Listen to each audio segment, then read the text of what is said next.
Hello दोस्तों, स्वागत है आप सभी का आपके अपने YouTube चैनल में। और आज हम डिस्कस करेंगे कुछ इंपॉर्टेंट क्वेश्चन पे। आज का हमारा पहला क्वेश्चन है, यदि 750 न्यूटन का एक बल 30 किलोग्राम की गाड़ी को 16 मीटर की दूरी पर धकेलता है तो किया गया कार्य किलो जूल में। किसमें, देखो इसमें यहाँ पूछा जा रहा है, ये चीज ध्यान रखने के लिए है। इसमें पूछा जा रहा है किलो जूल में, यहाँ पूछा जा रहा है, ठीक है। तो हमको यही ध्यान रखना है। अब देखिए हमें दे क्या क्या रखा है वो देखते हैं। हमें सबसे पहली चीज दे रखी है 750 न्यूटन का एक बल। एफ कितना दे रखा है हमें? 750 हमें दे रखा है, ठीक है। और क्या दे रखा है? KG, 30 KG. एम कितना दे रखा है? 30 केजी। यहाँ पर एम का मान दे रखा है। 16 मीटर की दूरी, यानी कि विस्थापन कितना है? 16 मीटर दे रखा है। अब देखिए हमें करना क्या है यहाँ पर। बल बराबर क्या होता है, हमें क्या पूछना है इसमें? कार्य पूछा गया है। तो कार्य बराबर क्या होता है? कार्य बराबर होता है बल गुणा विस्थापन। क्या होता है? विस्थापन। ये होता है कार्य का फॉर्मूला। तो देखिए इसमें हमें क्या करना है, कार्य हमें निकालना है, यानी कि डब्ल्यू हमें यहाँ निकालना है। बल कितना दे रखा है? 750।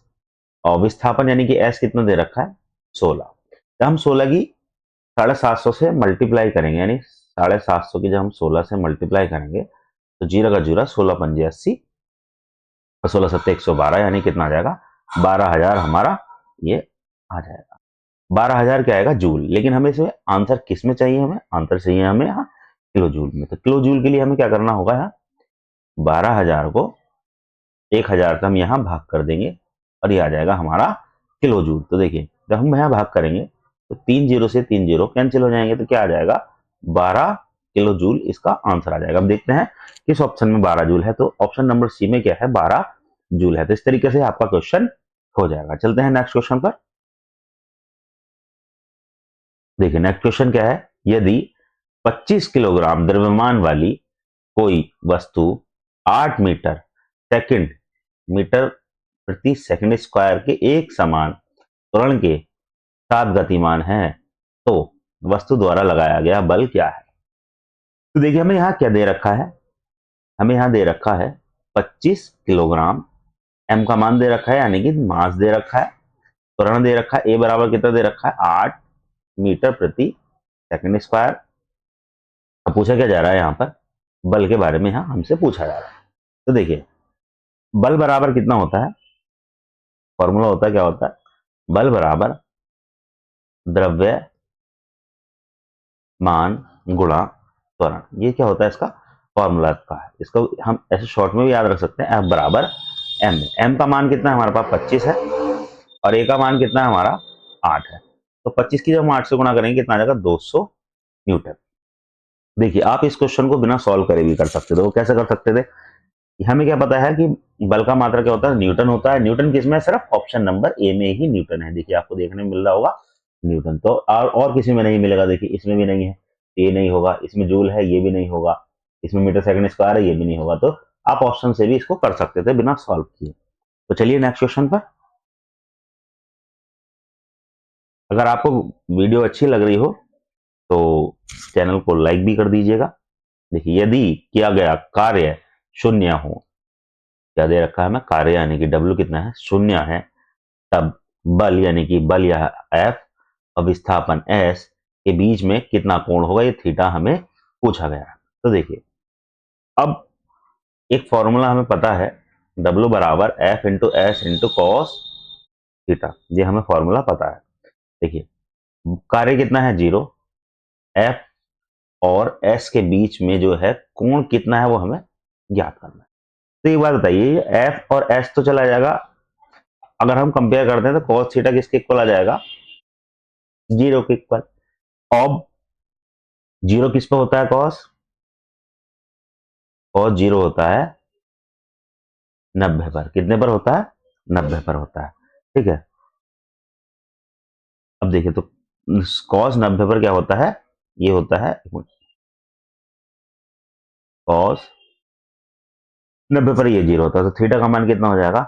90। और देखते हैं 90 कहाँ है? 90 ये है। तो ऑप्शन नंबर डी क्या हो जाएगा? इस क्वेश्चन का आंसर हो जाएगा। देखिए आपको थोड़ा सा मैं बता देता हूं, कॉस के आपको वैसे इस टाइप के सवाल में आपके पास कॉस का मान पूछा जाएगा। तो कॉस का अगर मैं बात करता हूँ 0, 30, 45, 60 और 90। देखिए यदि हम बात करते हैं तो कॉस 0 पे क्या मान होता है, 1 होता है। इस पे होता है √3/2। कॉस 45 का मान होता है 1/√2। कॉस 60 का मान होता है 1/2। और कॉस 90 पे क्या होता है, 0। ठीक है, तो ये हमें ध्यान रखना है, क्योंकि जब ये फॉर्मूला हम लगाएंगे, ये वाला, तो इस फॉर्मूले में अगर थीटा की वैल्यू कहीं दे भी रखी होगी तो ये आपको पता होना चाहिए। ठीक है, चलते हैं नेक्स्ट क्वेश्चन पर। देखिए, एक एक वस्तु को किसी सतह पर समान चाल से विसर्पण रहने के लिए किस बल की आवश्यकता होती है। तो देखिए इस क्वेश्चन में क्या है कि विसर्पण रहने के लिए हमें किस बल की आवश्यकता होती है, इसमें हमसे पूछा गया। तो देखिए सर्पी घर्षण बल की हमें आवश्यकता होती है। किसके लिए, विसर्पण के लिए हमें सर्पी घर्षण बल की आवश्यकता होती है। 200 न्यूटन का बल किसी वस्तु को 2 मीटर तक विस्थापित करता है और 20 जूल का कार्य करता है। बल और विस्थापन के बीच का कोण ज्ञात कीजिए। देखिए हमें इस क्वेश्चन में क्या दिया गया है, बल यानी कि एफ यहाँ दिया गया है। एफ कितना दिया गया है, हमें 20 न्यूटन यहाँ दिया गया है। विस्थापित किया जाता है यानी कि एस हमें यहाँ दिया गया है। एस कितना दिया गया है, 2 मीटर दिया गया है। कार्य क्या दिया गया है, 20 जूल का कार्य, यानी डब्ल्यू कितना दिया गया है, हमें 20 जूल दिया गया है। ठीक है, और क्या दे, अब निकालना क्या है, हमें बल और विस्थापन के बीच का कोण हमें ज्ञात करना है, यानी हमें थीटा हमें यहाँ ज्ञात करना है। तो देखिए इसका फॉर्मूला होता है कार्य बराबर बल गुणा विस्थापन, यानी कि F into S cos theta, W बराबर एफ एस कॉस थीटा। अब देखिए एफ का मान कितना है, 20, एस का मान कितना है, 2, डब्ल्यू का मान कितना है, यहाँ पर 20 लिख देते हैं। कॉस थीटा हमें यहाँ ज्ञात करना है। तो देखिए 20 से 20 क्या हो जाएगा, कट जाएगा। अगर ऐसे भी नहीं काटना चाहते हैं तो आप ऐसे रख लीजिए, कॉस थीटा बराबर 20 बटे ये 20 और 2 इसके कहाँ चला जाएगा, बटे में चला जाएगा। तो क्या होगा, ये 20 से 20 कट जाएगा, कितना आ जाएगा, कॉस थीटा बराबर 1/2 आ जाएगा। तो देखिए एक चीज और बता देते हैं, कॉस थीटा के मान देखिए, अगर कॉस 0 है, कॉस 30, कॉस 45, कॉस 60 और कॉस 90 है, इनके मान क्या क्या होते हैं। कॉस 0 पे कितना होता है, 1। ठीक है, कॉस 0 पे कितना होता है, 1। और इस पे कितना होता है, 1/√3/2, इसका √1/√2, इसका 1/2। और कॉस 90 पे कितना होता है, 0। ये हमें ध्यान रखने, ये मान होते हैं। 1/2 किसका मान है, 1/2 मान है कॉस 60 का। तो यहाँ 1/2 किसका मान है, कॉस 60 का। तो कॉस थीटा यानी थीटा की अगर हम तुलना करते हैं कितना आ जाएगा, 60। और ऑप्शन 60 कहाँ है हमारा, ऑप्शन डी में क्या है, हमारा क्वेश्चन का आंसर है। देखिए नेक्स्ट क्वेश्चन पढ़ते हैं। 0.05 किलोग्राम द्रव्यमान की एक गोली 90 मीटर प्रति सेकंड की चाल से गतिमान है और लकड़ी के भारी गुटके से टकराती है। गोली गुटके के अंदर क्या हो जाती है, धंस जाती है। 30 सेंटीमीटर की गहराई पर रुक जाती है।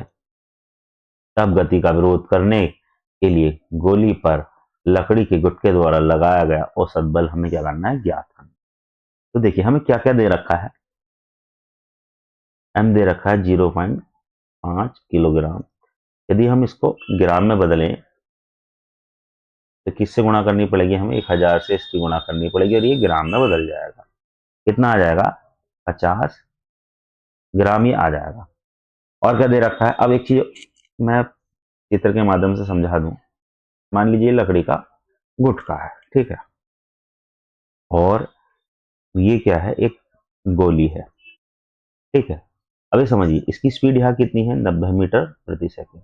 ये गोली बंदूक से निकली, ये यहाँ तक आई, तो यहाँ तक भी इसकी स्पीड कितनी होगी, 90 मीटर प्रति सेकंड। अब ये क्या हुआ, गुटके में धंस गई। कितनी दूरी चली, 30 सेंटीमीटर। जब धंसकर यहाँ रुक जाती है, देखिए क्या कहा भी गया है, रुक जाती है। जब यहाँ रुक गई तो यहाँ इसका वेग कितना होगा, 0। तो आपको चीज पता चल गई होगी, ये हो जाएगा हमारा प्रारंभिक वेग, ये हो जाएगा हमारा अंतिम वेग 0, और ये जो होगी ये हो जाएगी हमारी चली गई दूरी। तो अब ये देखिए हमें क्या क्या दे रखा है, u, v और s। तो इसके लिए हमें क्या करना होगा, इसके लिए हमें गति की तीसरी समीकरण का यूज करना होगा। कौन सी, v स्क्वायर बराबर u square plus 2a। v का मान कितना है 0, u का मान कितना है 90। a का मान हमें निकालना है, s का मान है कितना 30 सेंटीमीटर। कितना है 30 सेंटीमीटर। सेंटीमीटर को जब मीटर में बदलेंगे तो हमें इससे क्या करना होगा, 100 से हमें इसे भाग देनी होगी। तो इसलिए हम यहाँ 100 से भाग कर लेंगे। 9 नम कितना हो जाएगा 8100, एक जीरो से एक जीरो कट जाएगा, 2 पंजे 10 कट जाएगा, तो कितना आ जाएगा 3/5 ए। ठीक है, अब क्या करना है हमें,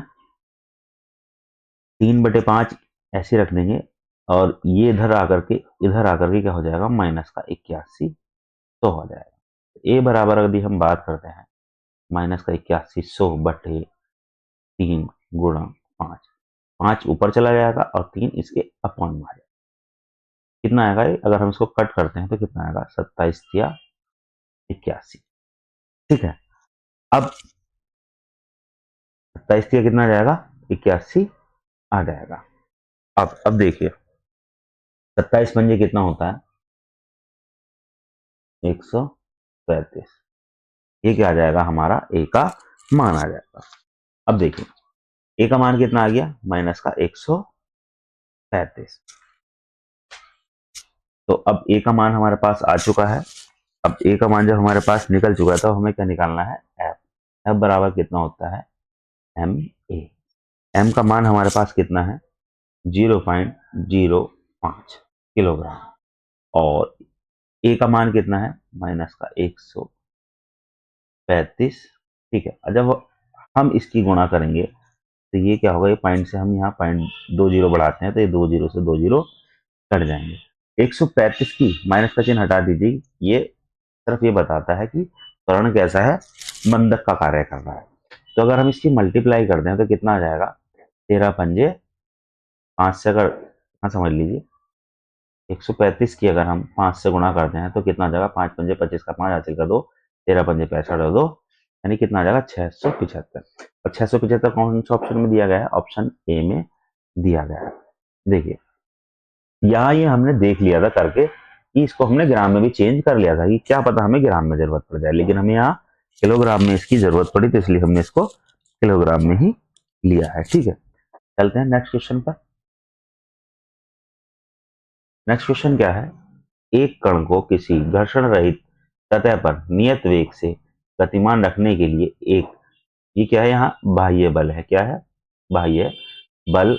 अब देखिए इसमें क्या है, इसमें एक पॉइंट वाली बात ये है, नियत वेग। क्या है नियत वेग, देखिए जड़त्व का नियम आपने पढ़ा ही होगा। जड़त्व का नियम क्या कहता है, यदि कोई वस्तु विराम में है तब तक वह गति नहीं करेगी जब तक उस पर कोई बाह्य बल ना लगाया जाए। वही दूसरी बात क्या कहता है, यदि कोई वस्तु एक सीधी रेखा में एक समान गति से गतिमान है तब तक उसको उसकी गति को बदला नहीं जा सकता या कम नहीं करा जा सकता है, रोका नहीं जा सकता जब तक उस पर कोई बाह्य, यानी कि बाह्य बाहर का बल ना लगे। ठीक है, तो जब तक उस पर कोई बाह्य बल नहीं लगेगा तब तक उसकी गति क्या रहेगी, एक समान रहेगी, यानी कि नियत रहेगी। नियत वेग कब रहता है, जब नियत वेग को हमें क्या रखना, गतिमान रखने के लिए क्या होगा, उसको कोई हमें बाह्य बल की आवश्यकता ही नहीं होगी, यानी कि हमें उसको बाह्य बल नहीं लगाना होगा, तभी वो वेग नियत रह सकता है। नेक्स्ट क्वेश्चन क्या है हमारा, देखिए देखिए नेक्स्ट क्वेश्चन क्या है, जब किसी पिंड पर दो समान बल विपरीत दिशा में कार्यरत होते हैं तो पिंड पर कार्यरत परिणामी बल कैसा होगा। देखिए मान लीजिए दो बल हैं, 5 न्यूटन और 5 न्यूटन। ठीक है, आप इसको 10 भी मान सकते हैं, 10 न्यूटन मतलब कुछ भी मान सकते हैं, मैंने बराबर लिए हैं, दोनों बराबर है, मैं क्वेश्चन के हिसाब से बात कर रहा हूँ। क्योंकि कहा है दो समान बल हैं, तो मैंने देखिए दो समान बल ले लिए, विपरीत दिशा में कार्य कर रहे हैं। ये इस दिशा में है और ये इस दिशा में है। मान लीजिए एक प्लस है और एक माइनस है, कार्यरत है, एक इस दिशा में एक इस दिशा में। तो पिंड पर कार्यरत परिणामी बल, अगर मैं परिणामी बल की बात करूंगा तो क्या होंगे, ये दोनों बराबर हो जाएंगे, है ना। और जब दोनों बराबर हो जाएंगे तो परिणामी बल कितना हो जाएगा, 0 हो जाएगा। तो इसका आंसर क्या आ जाएगा, 0। इसका क्या हो जाएगा, आंसर हो जाएगा। नेक्स्ट क्वेश्चन क्या है हमारा, चलिए पढ़ लेते हैं, देख लेते हैं उसको भी। एक स्थिर बल 2 सेकंड की अवधि के लिए 5 किलोग्राम द्रव्यमान की वस्तु पर कार्य करता है। यह वस्तु के वेग को 4 मीटर प्रति सेकंड से 7 मीटर प्रति सेकंड तक बढ़ा देता है। देखिए इसमें बल कितने सेकंड की अवधि का काम कर रहा है, यानी टी कितना दे रखा है हमें, 2 सेकंड इसमें यहाँ दे रखा है। 5 किलोग्राम द्रव्यमान है, एम बराबर कितना हो गया जी, 5 केजी। वस्तु पर कार्यरत बल, अब देखिए वेग कितना हो गया, 4 से, यानी कि पहले कितना था, 4 से कितना हो गया, 7। तो ये क्या हो गया हमारा प्रारंभिक वेग, यू कितना हो गया हमारा यहाँ 4 मीटर प्रति सेकंड, और v कितना हो गया, v हो गया हमारा 7 मीटर प्रति सेकंड। ठीक है, मीटर प्रति सेकंड। अब हमें निकालना क्या है, हमें फाइंड करना है बल। बल का फॉर्मूला हमने आपको बताया बराबर एम में। वो निकलेगा कैसे, एम तो हमें दे रखा है, देखिए दे रहा है, लेकिन हमें ए निकालना। ए किससे निकलेगा, ए निकलेगा हमारा यू वी और टी, यानी कि गति की पहली समीकरण से। गति की कौन सी समीकरण, गति की पहली समीकरण। गति की पहली समीकरण क्या है, v बराबर U plus A T. V का मान कितना है 7, यू का कितना है 4, ए का कितना है हमें निकालना है, हमें कितना है देखिए, हमें दे रखा है 2। तो इधर ये 4 इधर आकर किस चीज का हो जाएगा, माइनस का। तो 2a, तो 2a बराबर कितना हो जाएगा 3। ए का मान कितना आ जाएगा 3/2। तो ए का मान यहाँ हमारे पास आ चुका है। ठीक है, अब देखते हैं एम का मान कितना है, एम का मान हमारे पास ये है 5। ए का मान अभी हमने यहाँ निकाला है कितना, 3/2। तो 5 दिया कितना हो गया 15, 15 कितना हो गया 2। तो जब मैं इससे 2 से कट करता हूँ तो कितना आएगा 7.5 न्यूटन। तो 7.5 न्यूटन कौन सा ऑप्शन में, 7.5 और जो है हमारा ऑप्शन सी में। तो दोस्तों मुझे उम्मीद है कि आपको वीडियो अच्छी लगी होगी। यदि आपको वीडियो अच्छी लगी है तो वीडियो को लाइक करना और चैनल को सब्सक्राइब करना ना भूलें, और इसी तरीके की वीडियो पाने के लिए बने रहें हमारे चैनल के साथ। मिलते हैं हम नेक्स्ट वीडियो में। Thank you.